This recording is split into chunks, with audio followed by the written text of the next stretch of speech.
Long ago, before men knew how to cook food, before they could chase away the cold of the night, and before light shone in the darkness of the forest, the earth was a place of great suffering. Families huddled together in caves, eating raw roots, raw meat, and cold fruits. When the night came, children cried because the winds cut their skins like knives, and the wild animals roared in the darkness, circling villages that had no flame to keep them away. In that time, the people of the earth whispered to each other, "The fire belongs to the sky people." The sky people were spirits who lived far above the earth. They had light that never went out. Their houses were bright as gold, and their food was always warm. When the earth people looked up at night and saw stars shining, they said, "Those are the cooking fires of the sky people." But no matter how much the earth people prayed, the spirits of the sky would not share their fire. So men suffered. Women wailed. Children died of cold. And every day, hunters returned with animals that could not be roasted, only chewed raw with bleeding mouths. Among those who suffered was a boy named Kin. He was not tall or strong like the hunters, nor skilled like the old wise men. But Kin had something that none of them had. He had a restless spirit. His heart burned like a question that had no answer. Kin would sit by the river and watch the reflection of the stars. He would whisper to himself, "Why should the sky people have fire while we die here without it? Why do they laugh and feast while we chew raw roots in darkness? If they will not share it, then maybe it must be stolen." His mother, Edeora, would shake her head when she heard him. "My son, don't speak like that. The sky people are mighty. Their anger can bring storms. If you offend them, they will strike you with thunder." But Kin was not afraid of thunder. He was afraid of seeing his little sister shiver in the night, her lips turning blue from cold. He was afraid of bearing another neighbor's child because sickness had come from eating raw meat. His heart told him there must be a way, even if no one else believed it. One day, as he sat under a kola tree, an old man named Ogbuefi passed by. Ogbuefi was the oldest man in the village, his beard white as palm fibers, his back bent like a bow. Some said he had lived so long because he once spoke with the spirits. King greeted him and said, "Grandfather, why do the sky people keep fire only for themselves?" Ogbuefi looked at him with eyes heavy like stones. "Because fire is power. And power is never given freely. To touch fire is to touch the heart of the gods. Many have tried to take it. All have failed." Kin leaned forward. "But what if someone succeeds?" The old man's lips trembled in a half smile, half warning. "Then that one will be remembered for all generations, either as a hero or as a thief cursed forever." The words sank into Kin's bones. Hero or thief, it did not matter to him. What mattered was that his people lived. That night, Kin could not sleep. He lay on the mat, staring at the roof of the hut. Outside, the cold wind blew. His sister whimpered and clung to their mother's side. His father coughed after swallowing half-chewed meat. Kin sat up suddenly, his eyes burning. "I will steal the fire," he whispered to himself. "Even if the sky itself must fall on me." The next morning, he began his journey. He told no one, not even his mother, for he knew they would try to stop him. He tied a small goatskin bag across his shoulder, filled with dry leaves, a gourd of water, and a little roasted yam he had stolen from another village far away, a yam roasted by lightning when it struck the ground. That was the closest taste of fire he had ever known, and its memory gave him courage. But how could a boy reach the sky?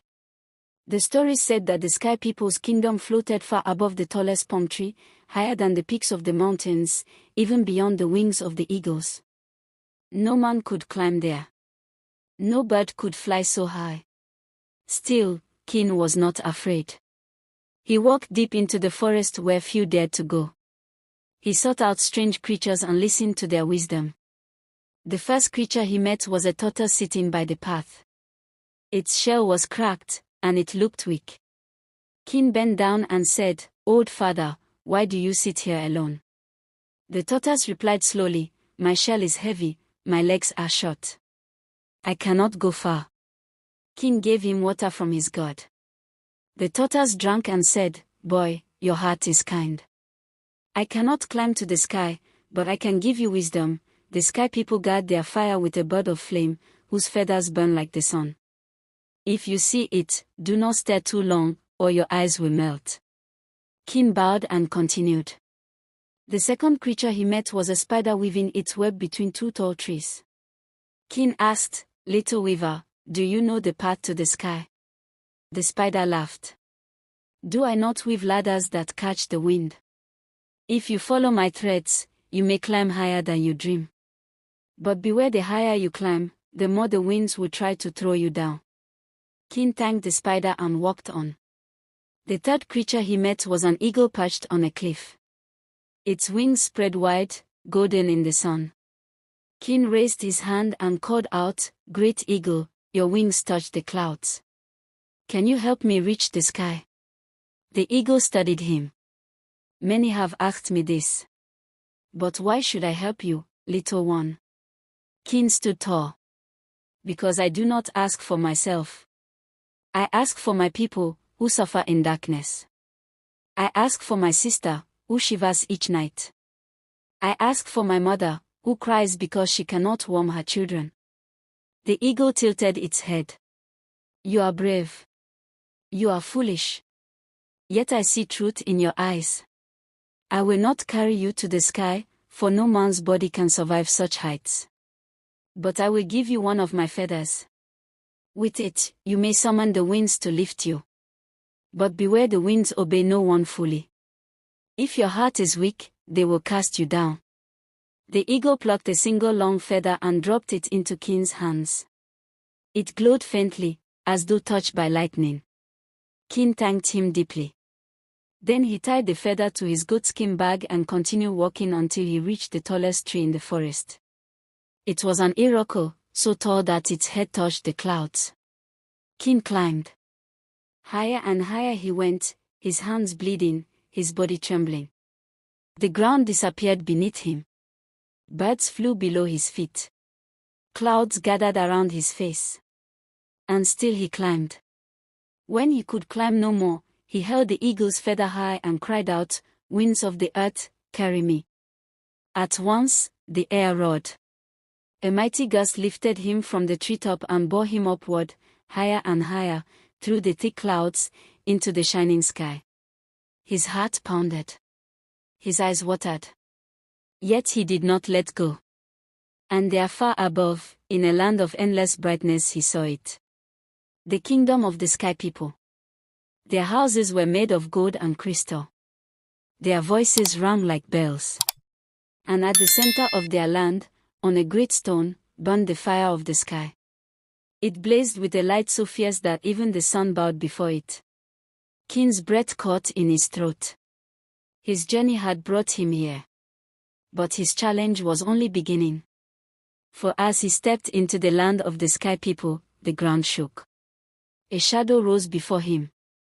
The bird of flame, its wings stretching wider than a mountain, its eyes burning like coals, blocked his path.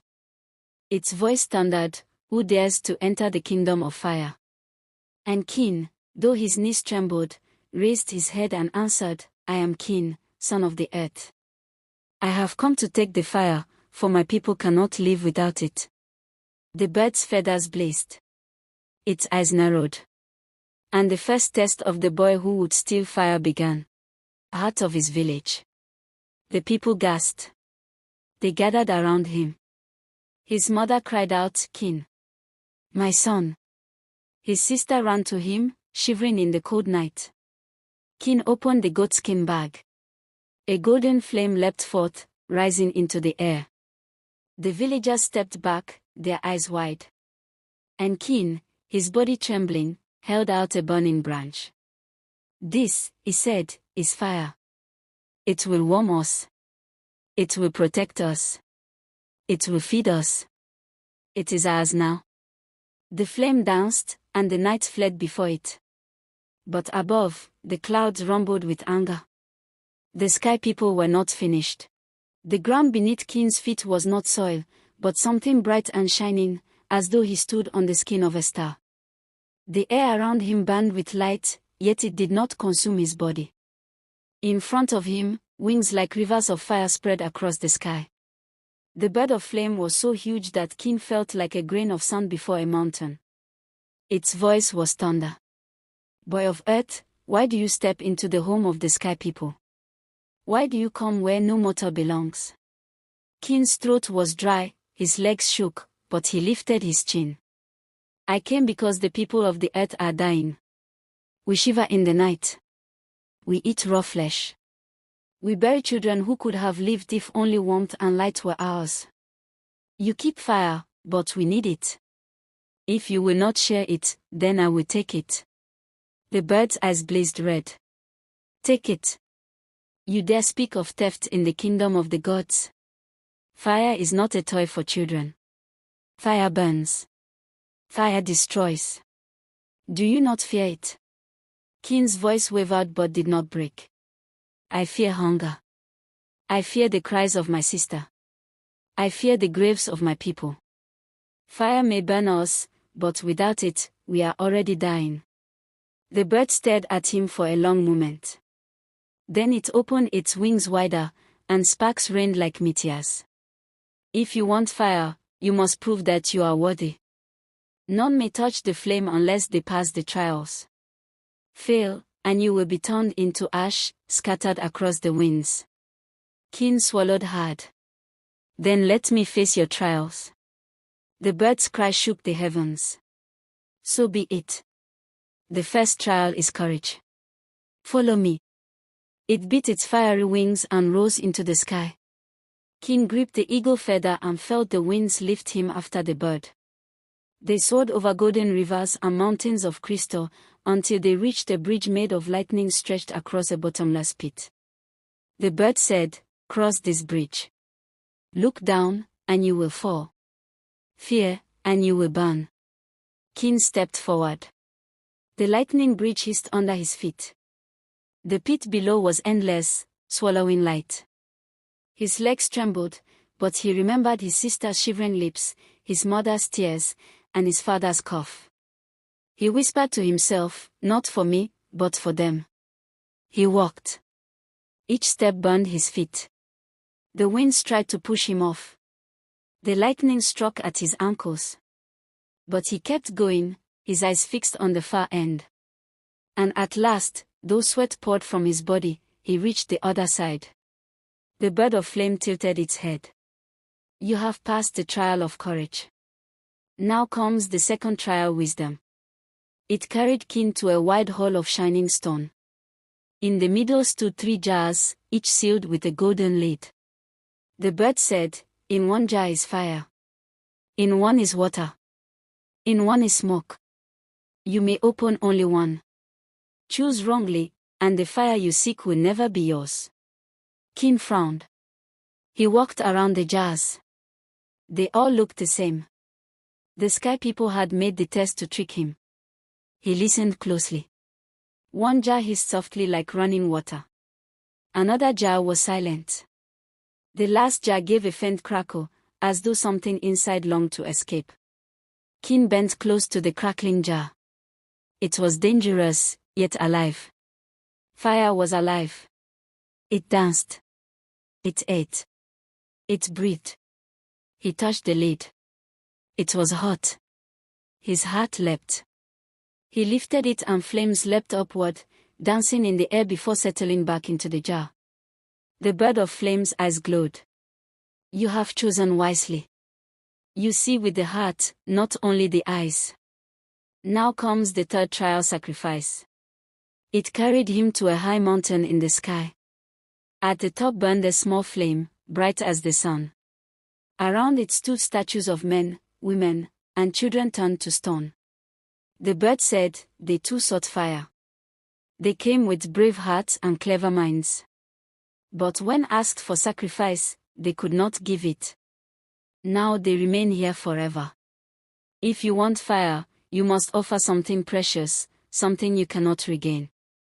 What will you give, boy of earth?" Keen's chest tightened. His hands trembled. He had nothing, no gold, no cattle, no riches. Only his life, his family, his memories. What could he give? He thought of his mother's smile when she sang to him as a child. He thought of his father teaching him to hunt, even with empty hands.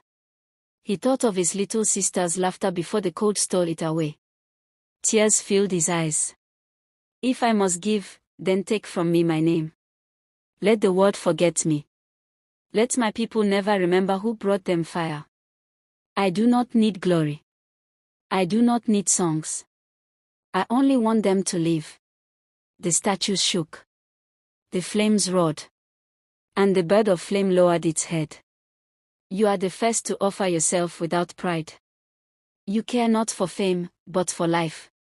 This is true sacrifice. It spread its wings and bowed. The trials are complete. You may now take the fire from the sky stone. But beware, once you take it, the sky people will haunt you. They will send storms, they will send darkness, they will send thunder. You must be swift, or you will not live to carry the flame to your people. Kin's heart pounded. Still, he nodded. I will take it. The bird of flame lifted its claw and pointed to the center of the mountain. There stood the sky stone, glowing with a fire brighter than all the stars. Its heat rolled across the air, scorching, alive. Kin opened his goatskin bag. He placed inside the dry leaves he had carried from the earth. He took a deep breath, stepped forward, and with shaking hands, he touched the flame.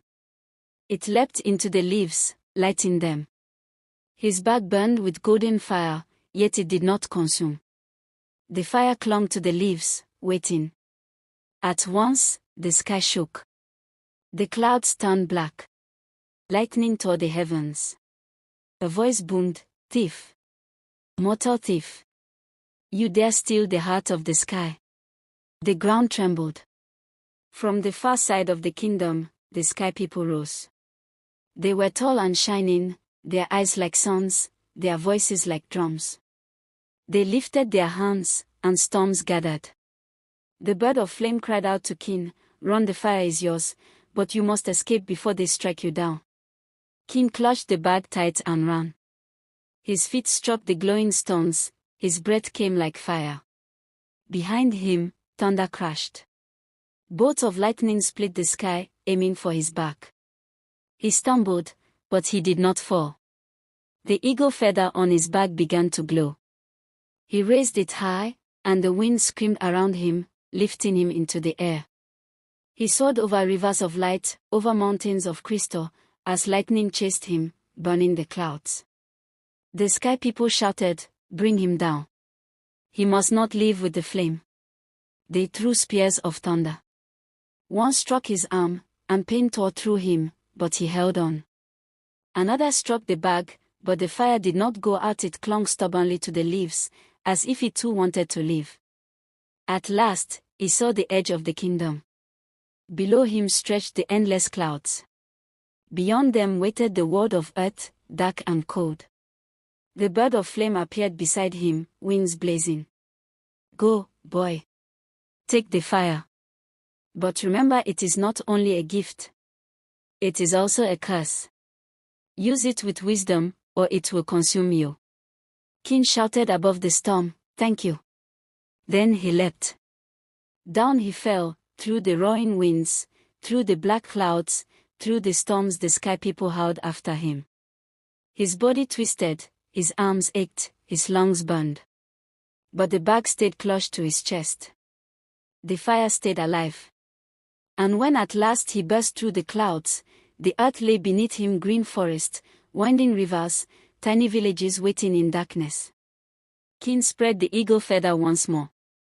The winds caught him, slowed him, and at last, with a crash, he landed in the village of Nswama. Had never seen light like this before. For the first time, shadows fled into corners, children laughed in wonder, and the smell of roasting yam filled the air. Women clapped their hands as they warmed their palms before the flames. Old men who had grown weary of chewing raw meat let tears run down their cheeks as the fire cooked food that had never known taste. Kin stood by the fire, his body weak, his arms burned, but his heart proud. His mother, Edeora, hugged him tightly. "My son, you have done what no man has done. You have brought us life."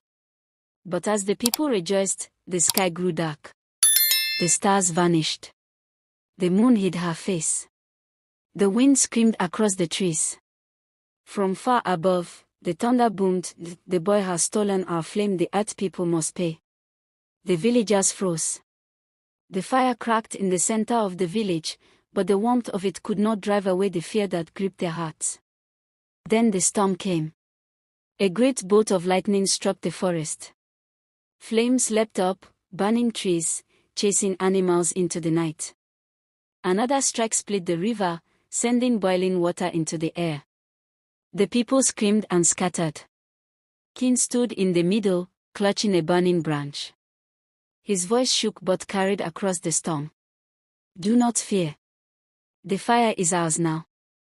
We must protect it, or the cold will return, and the sky people will laugh at our weakness." But the earth trembled as thunder roared again. A deep voice spoke, not like the bird of flame, but heavier, colder, angrier. "Kin, son of earth, return the fire, and we will spare your people. Refuse, and we will cover your land with storms until nothing remains." The villagers turned to Kin, their faces pale. "Give it back," one man whispered. "We cannot fight the gods." "Throw it away," another cried. "Better to live in cold than to die in flames." Edeora held her son's shoulders. Her eyes were filled with fear and love. "Kin, my child, what have you done? The fire gives us life, but if the sky people destroy us, what use is it?" Kin's heart twisted. His people were afraid. The heavens roared against him. The ground shook beneath his feet. But he remembered the words of the bird of flame: "Fire is a gift and a curse.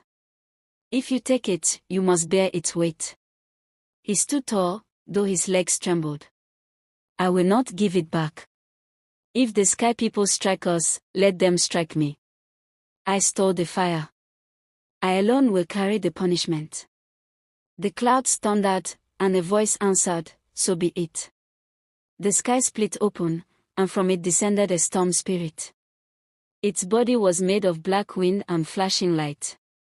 Its arms were long like rivers, its face hidden in the storm. It landed before Kin, and the earth shook. The people fell to their knees, wailing. The storm spirit raised its hand, and the fire in the village wavered. Kin held his burning branch high. "If you want it, then take it from me." The storm spirit's laughter was like breaking trees. "Foolish boy. You think your hands can hold what the sky cannot be forced to give? You will be crushed." The spirit's arm came down like a mountain. Kin raised the eagle feather, and at once the winds rushed to his side. They shielded him, though his body shook under the force. The fire in his hand flared brighter, as though refusing to die. The spirit recoiled. "What is this?" "The feather of the eagle. The blessing of the bird of flame. You were tested." Kin's eyes burned. "Yes. I passed the trials. The fire is mine by right, not theft." The storm spirit's roar shook the skies. Lightning split across the village. Trees caught fire, huts collapsed, the river overflowed. The people screamed, some begging Kin to surrender the flame, others clinging to him as their only hope. And then, from the shadows of the forest, an old voice rose. It was Obwefi, the elder. He lifted his staff, his voice weak but steady. "Spirit of storm, the boy speaks true. He was tested. If the bird of flame gave him the fire, then it was not theft, it was destiny." The storm spirit turned its blazing eyes on the old man. "Silence, mortal. You dare speak in the quarrel of gods." But another voice rose, softer yet heavier, from the clouds.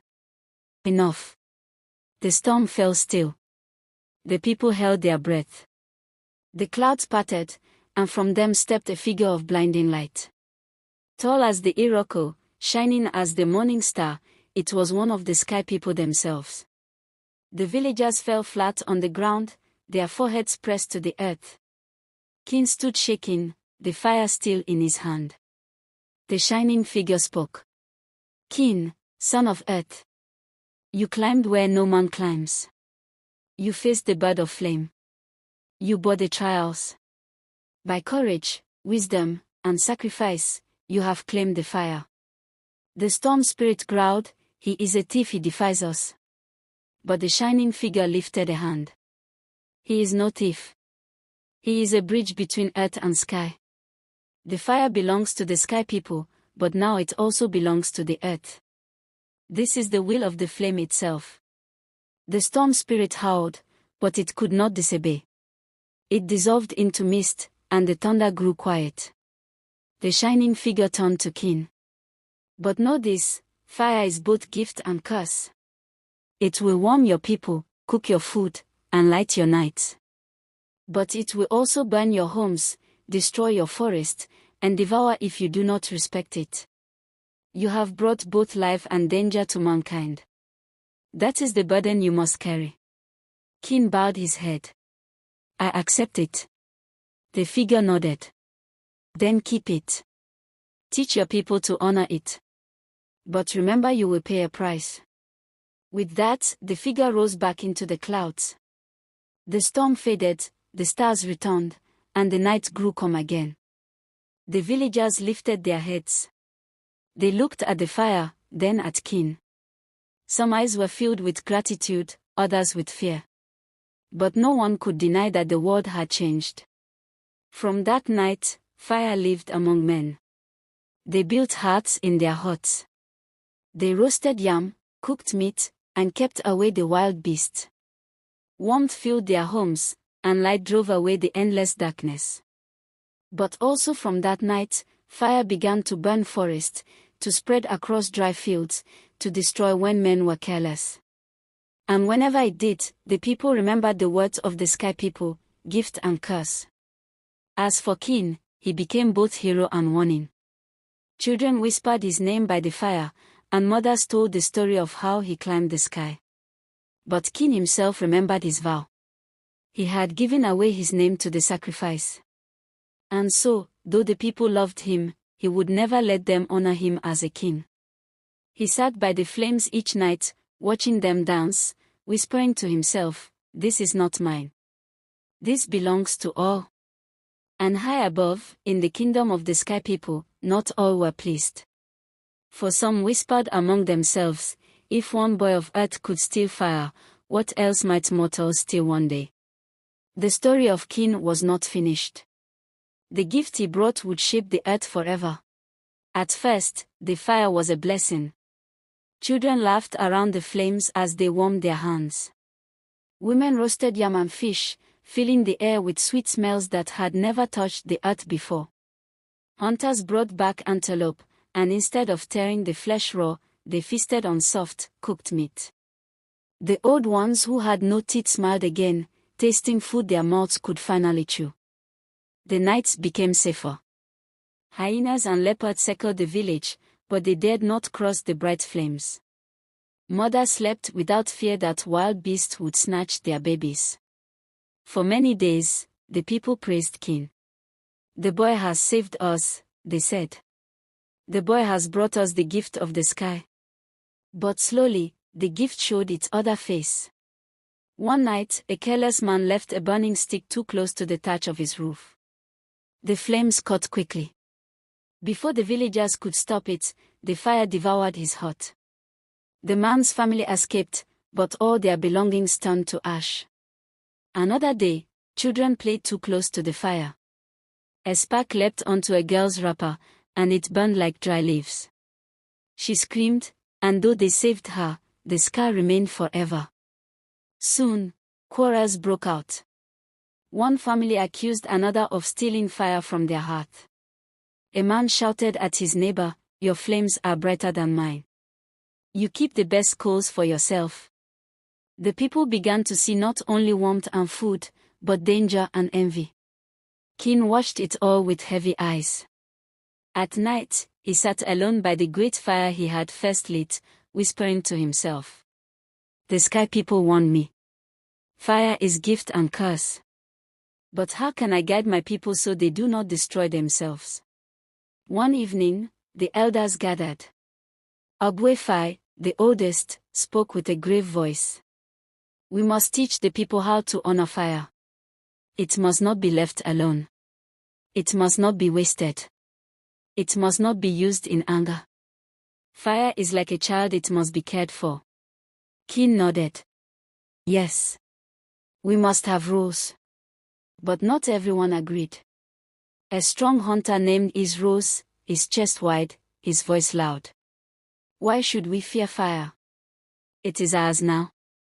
The boy brought it, and it belongs to the people. If I want to use it to burn the forest and chase out animals, why not? If I want to light many fires in my home, who will stop me? This fire is our slave, not our master. Some clapped at his words. Others shook their heads. Kin stood. His face was firm. Listen. Fire is not your slave. If you treat it without respect, it will consume you. It will burn your house, your land, your family. The sky people gave us warning. But Is laughed, his teeth flashing. You are just a boy. You may have climbed the sky, but you cannot tell grown men how to live. The quarrel grew.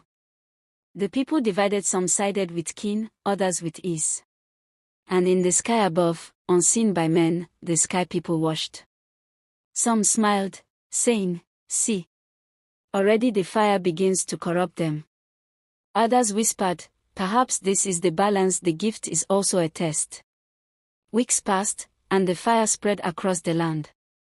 Villages near and far saw the flames in the night and came to ask for their share. Kin and the elders gave coals freely, for they knew it could not belong to one village alone. Soon, fire was everywhere, burning in forests, in caves, in new villages. But with it came new dangers. One dry season, when the grass was brittle and the wind was harsh, Is gathered hunters. Let us burn the tall grass, he said.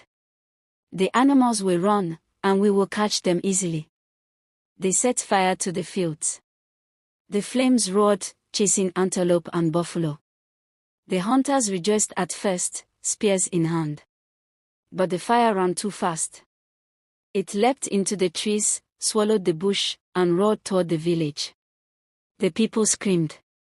They ran with calabashes of water, but the flames laughed at their efforts.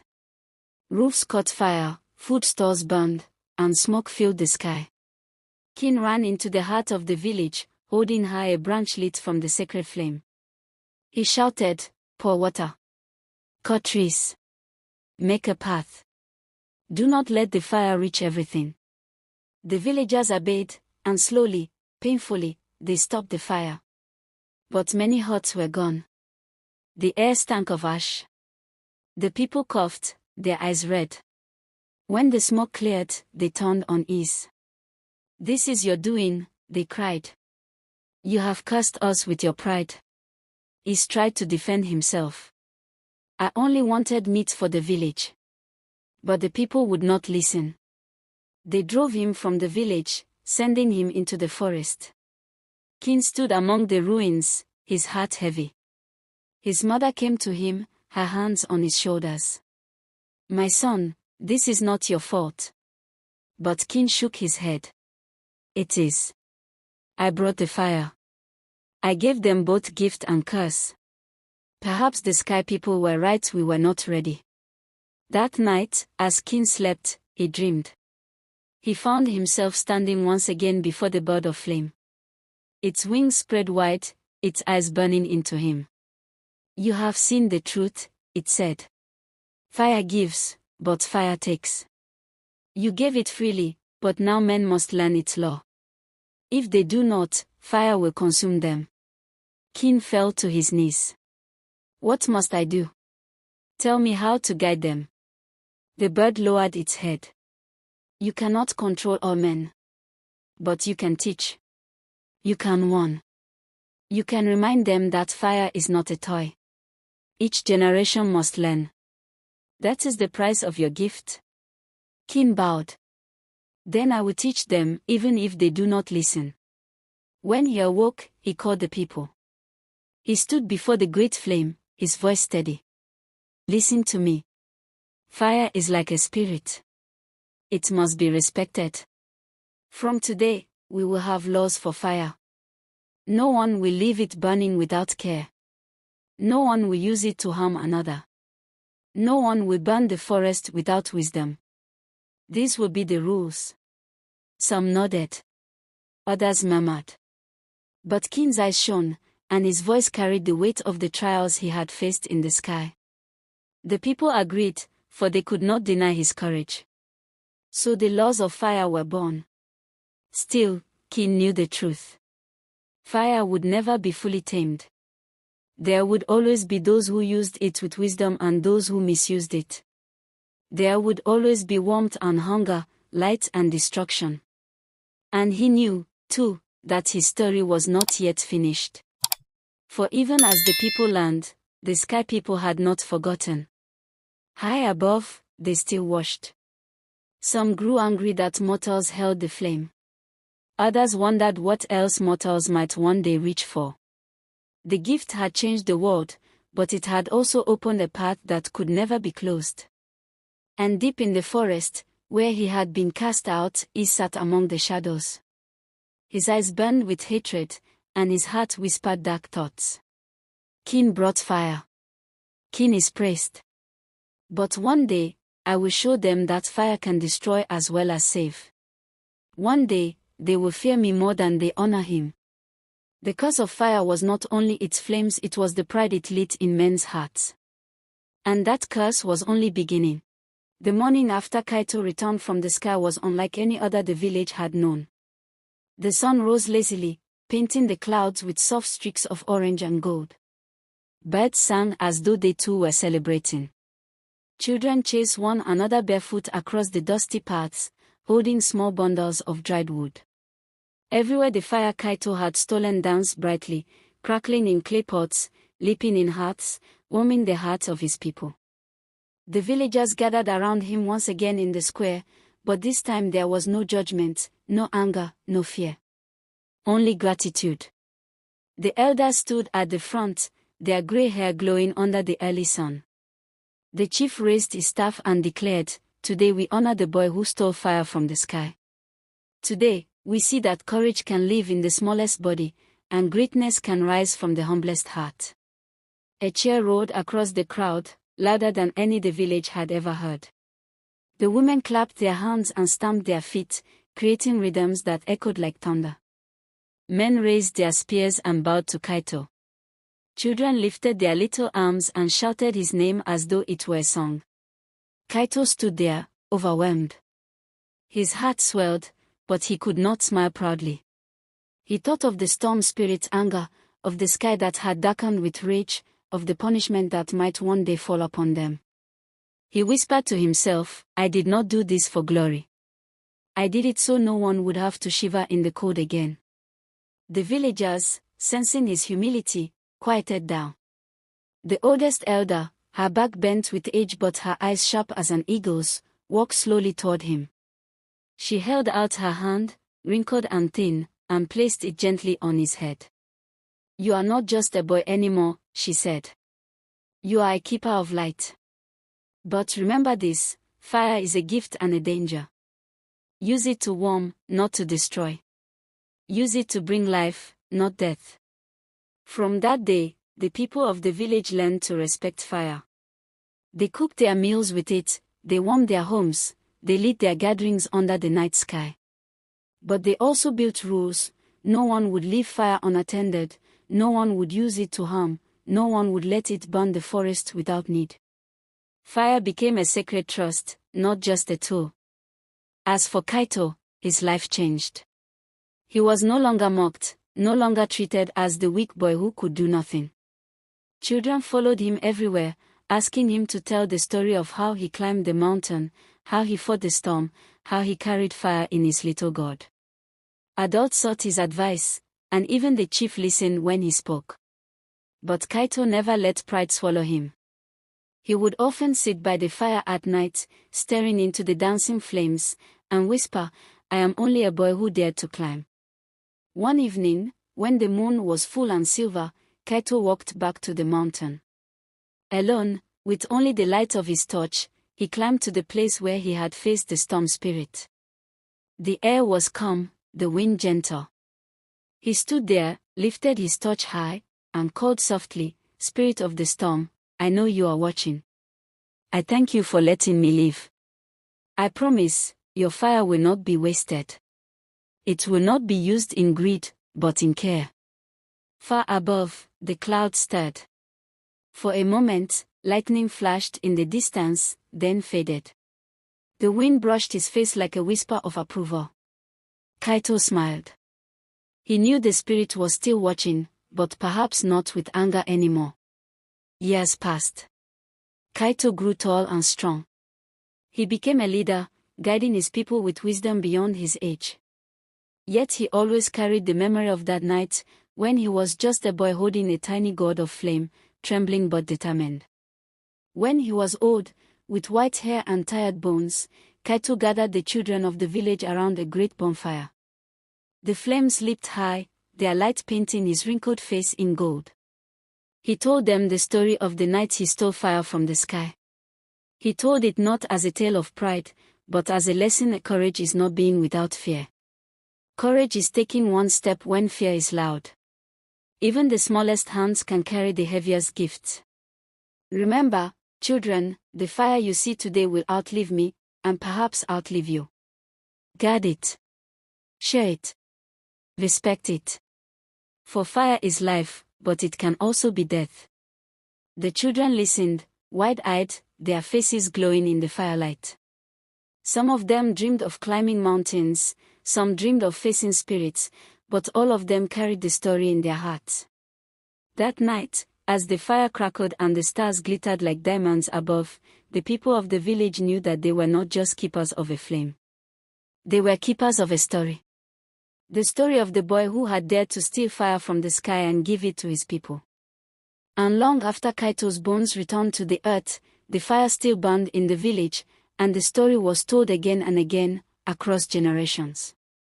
Mothers told it to their children, who told it to their children, who told it again until it became more than memory, it became legend. So whenever the villagers gathered around their fires, warming their hands, cooking their meals, or telling stories under the stars, they would always whisper with gratitude, "This flame is Kaito's gift. This flame is the boy's courage. This flame is the light that will never die." And somewhere above, in the vast sky, the storm spirit watched, not with rage, but with respect for the little boy who once dared to climb. The end.